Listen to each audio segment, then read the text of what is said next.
Yeah, WWE pooped the bed again. And it hurts to say this, man, because I love Brock Lesnar, my sweetie, like my less muscular brother. You know, we them farm boys. But they're treating the WWE Championship like a hot potato at this point. It's not that I mind Brock Lesnar as a WWE Champion, but oh boy do I not wanna see this. How do I describe WWE Elimination Chamber 2022? I don't know. Outside of a couple of matches, it's really not that memorable. I kinda got bored watching this pay-per-view, and now I'm struggling to remember what happened. It's like someone wiped my memory out. One reason I'm not that angry about Brock Lesnar winning the championship is because Bobby Lashley is legit injured. So we can't really blame the WWE for taking the championship away from Bobby. I just don't want it to be for both championships.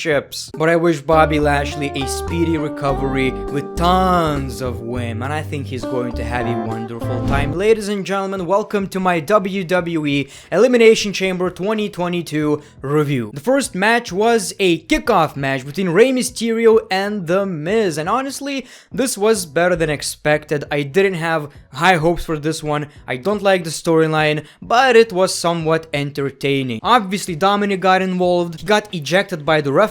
Miz went for a skull-crushing finale, but Rey Mysterio rolls Miz for the pin and wins the match. After the match, Miz attacked Rey Mysterio from behind, but got his ass whipped by the Mysterios. We even saw a tribute to Eddie Guerrero. I am proud of my familia.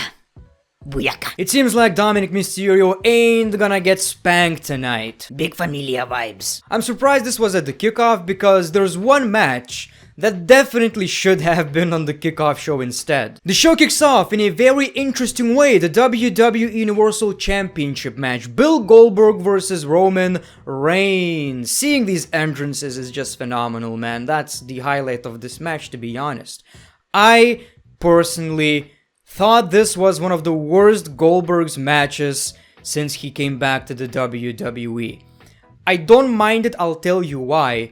But in general, I didn't really think this match was anything special. It was one of the least memorable Goldberg's matches we ever saw. We saw a couple of spears, we didn't see a jackhammer. They kinda tried to wrestle, which is not necessarily what I want to see out of Goldberg's matches. That's not why people wanna see a Goldberg match. People wanna see spears. The spear was a spear, guys. Where's spear was a spear? We didn't see a single spear from Roman Reigns, I believe. And even though I didn't like the match, I think there's nothing memorable. I kinda do appreciate the finish because Goldberg went for the jackhammer, but he got reversed into Roman's submission and he just passed out. Yeah, Goldberg got submitted by Roman Reigns. This is domination. So that's the only thing I liked about this match. Roman Reigns absolutely dominated Bill Goldberg. Like, Roman Reigns looks like he's in God mode right now.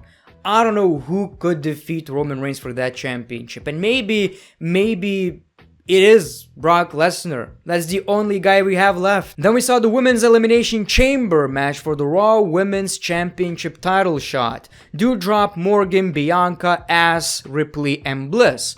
And obviously everyone wore a, well, very covering attire. I know a lot of people on Twitter are disappointed. I came to see that ass! I wanna see more ass! I just saw Alexa Bliss covering her butt cheeks. Ah! This was a very unfortunate Elimination Chamber match when it comes to the quality of the match. You know, I don't think it was necessarily really bad, but it didn't really felt like an Elimination Chamber match to me. As expected, the last two women standing were Alexa Bliss and Bianca Belair, and these were my two predictions, but I went with Alexa Bliss because WWE. Thankfully, Bianca Belair won the match and she's going to face Becky Lynch at WrestleMania. And it does make a lot of sense. I don't know why I didn't think about that before, but basically, Bianca Belair dominated on Monday Night Raw every week. I guess I just didn't think about it because the matches looked really unimportant, boring, and random. But that was the whole point. She is winning to get to Becky Lynch. Get back to the line, Bianca. And she came back. And she won. And she's going to face Becky at WrestleMania and probably even win. So, I like the result.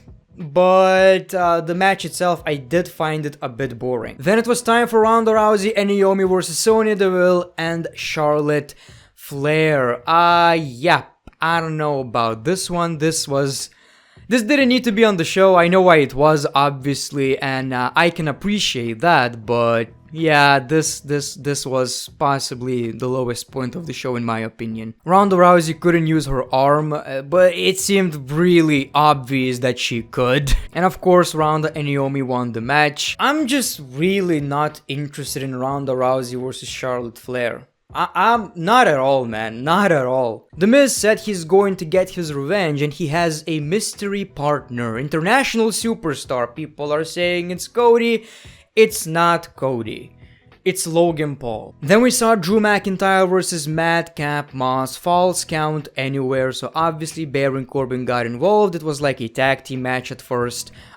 Again, didn't need to be on the show. It's kind of unfortunate that the highlight of the match was a botch, which really looked nasty. I don't know how this match continued. This was rough. So huge respect for Madcap Moss. This is a tough son of a gun. And while watching Madcap Moss's matches, I always think, this man has something. He's pretty talented and he could be a big star, but the gimmick. Oh, the gimmick. Obviously, Drew McIntyre wins the match. He did a Claymore with a sword, which is really goofy. I'm not a fan, but yeah, Drew wins the match. Corbin, Drew, WrestleMania. Yay. Then it was time for Raw Women's Championship match, Lita versus Becky Lynch. Now, in my predictions video, I said it's gonna be two big stars, two generations. It's gonna be like a Goldberg match where you don't really expect anything that special, but it's still fun to watch. Well, I was wrong. This was one of the best matches on the card. I really like this one. Lita can still go. I didn't expect that since it's her first singles match in 15 years, I believe. And at one point they actually got me. When she did a twist of fate and a moonsault, I thought we're gonna have a new women's champion, honestly.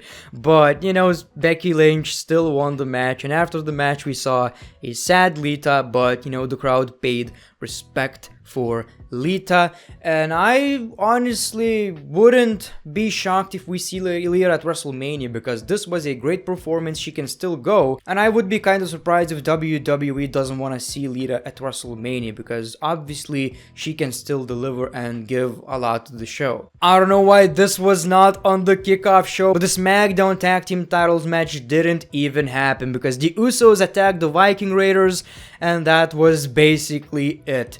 These boys traveled to Saudi for this.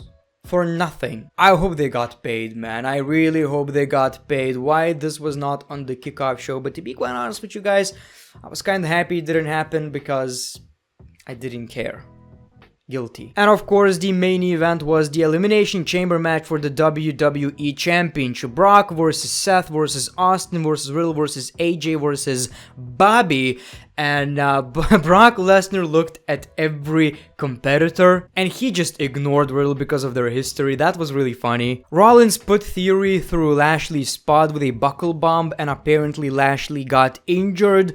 That seemed kinda weird. I thought he's going to come back, but now we know he's legit injured, and that was a way to get Lashley out of the match. And this was a decent match in my opinion. Obviously not in the top 5 Elimination Chamber matches of all time. I don't think it was even close. It was what it was, and the finish, even though I didn't like the result, was kind of a big highlight. And you know, the absolute highlight, however, was Brock Lesnar. My man wasn't even supposed to come out. I've read somewhere that it wasn't even scripted. My man just decided to leave the pod. He destroyed everyone, eliminated a bunch of people, and to my surprise, the last 2 men remaining were Brock Lesnar and Austin Theory, which was kind of disappointing at first because it makes things even more obvious.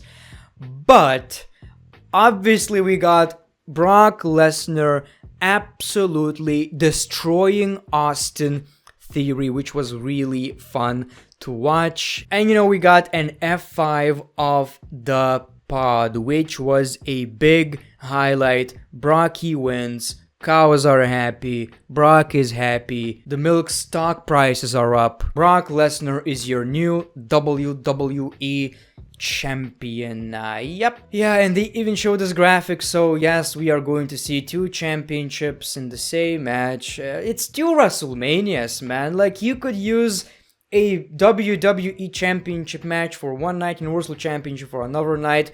This basically means we're going to get less interesting matches. That's all that means. And I just don't want to see the brand split to end, man.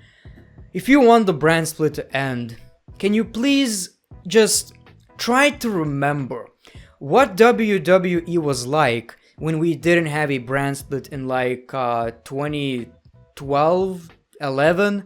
And I'm talking about SmackDown. Nobody watched that shit. And maybe it's gonna be just like with Becky Lynch. He's going to hold the 2 championships, and after a couple of months, he's going to lose the championships. Maybe that's the case, but yeah, I love Brock. Everyone can agree. Everyone loves Brock Lesnar. That's what people keep saying on Twitter. We love Brock Lesnar. We just don't want him as the WWE champion right now. We need something different. We don't want to see Reigns versus Lesnar again. It's not like I have a problem with this match itself. I don't mind it. I just don't think it needs 2 championships. It doesn't really add anything. We already have Paul Heyman, and that should be the focus of the story. But yeah, that was your Elimination Chamber. Thank you for watching this video. Appreciate your support. The great one, peace, love, and hugs. It's been a pleasure.